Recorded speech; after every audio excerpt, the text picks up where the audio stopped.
میں حضور علیہ الصلاۃ والسلام کی ولادت مبارکہ کا تذکرہ کروں گا۔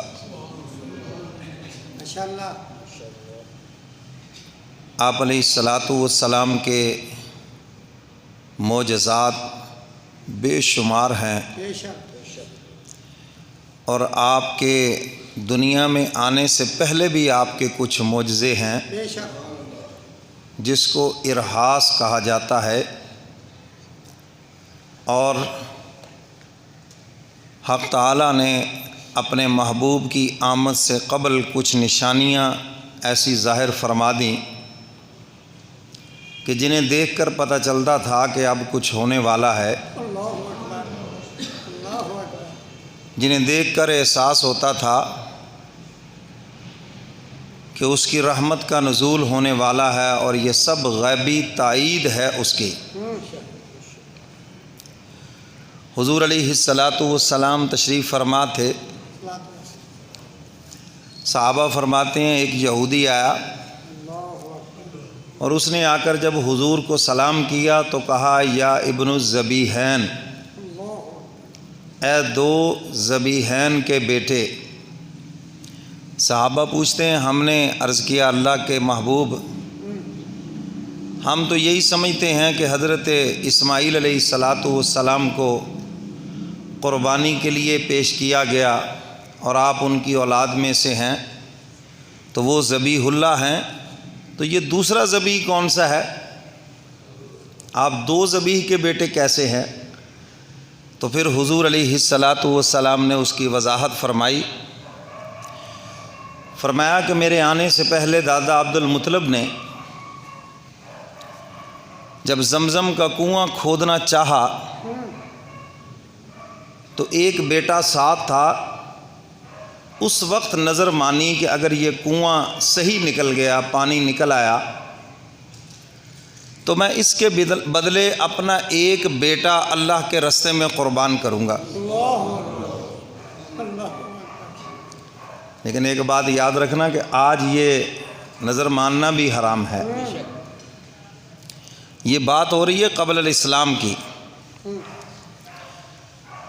تو نظر بانی کہ اللہ مجھے 10 بیٹے دے، ایک بیٹا اللہ کے نام پہ ذبح کروں گا۔ اللہ کی شان کہ اللہ نے 10 بیٹے عطا فرما دیے۔ تو یہ بھی آپ کو پتہ چل جائے کہ حضور علیہ الصلاۃ والسلام کے چچے تائے 10 تھے ماشاءاللہ۔ حضور علیہ الصلاۃ والسلام کے والد کا نام ہے عبداللہ۔ عبد المطلب ان سے بہت پیار کرتے تھے۔ ایک دن بیت اللہ کے ساتھ سوئے ہوئے تھے تو خواب میں کسی نے کہا عبد المطلب اپنی اس نظر کو پورا کیجئے جو آپ نے اللہ سے وعدہ کیا کہ اللہ مجھے 10 بیٹے دے تو ایک بیٹا اللہ کے نام پہ ذبح کروں گا، تو اپنا بیٹا عبداللہ اللہ کے نام پہ ذبح کرو۔ آنکھ کھل گئی، کہنے لگے بات تو بالکل ٹھیک ہے، نظر بھی میں نے مانی تھی، اللہ سے وعدہ بھی کیا تھا، اللہ نے مجھے 10 بیٹے بھی دے دیے، آب زمزم کا کنواں بھی کھودا گیا، بیت اللہ بھی بن گیا، تو مجھے ایک بیٹا قربان کرنا چاہیے۔ اور عبداللہ کا چونکہ نام بھی لیا ہے کہنے والے نے، تو عبداللہ کو ہی قربان کرتے ہیں۔ اپنے بیٹوں کو بلایا تو بیٹوں سے اپنا خواب بیان کیا اور اپنی وہ نظر وہ بیان کی۔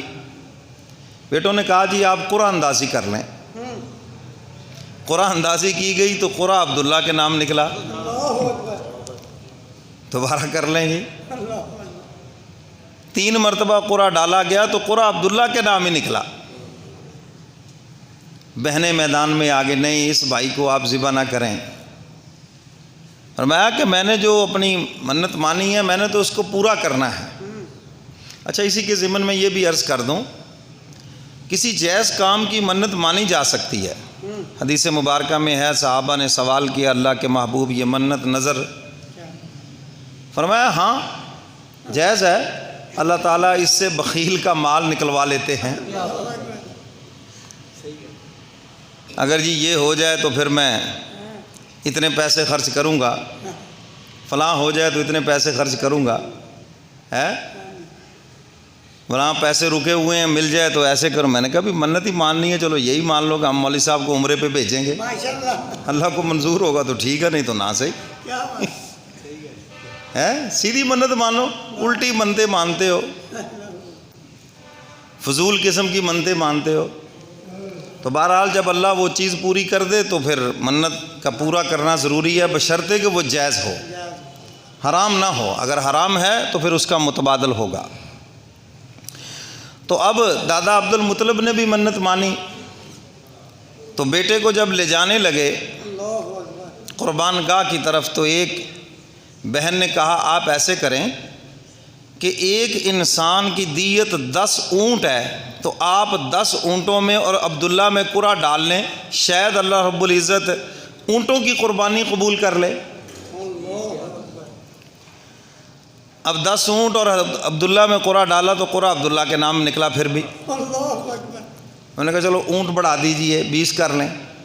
20 کیا تو پھر بھی یہی سلسلہ چلتا رہا، یہاں تک کہ جب 100 اونٹ اور حضرت عبداللہ کے درمیان قرعہ ڈالا تو 100 اونٹوں کے نام قرعہ نکلا ہے، اور یہی دیت متعین ہو گئی۔ اور اسلام کے اندر بھی حضور علیہ السلام نے اس کو باقی رکھا، اور آج تک یہی ہے۔ اب اس کی تھوڑی سی وضاحت سن لیں، کیونکہ ہمارے ہاں صرف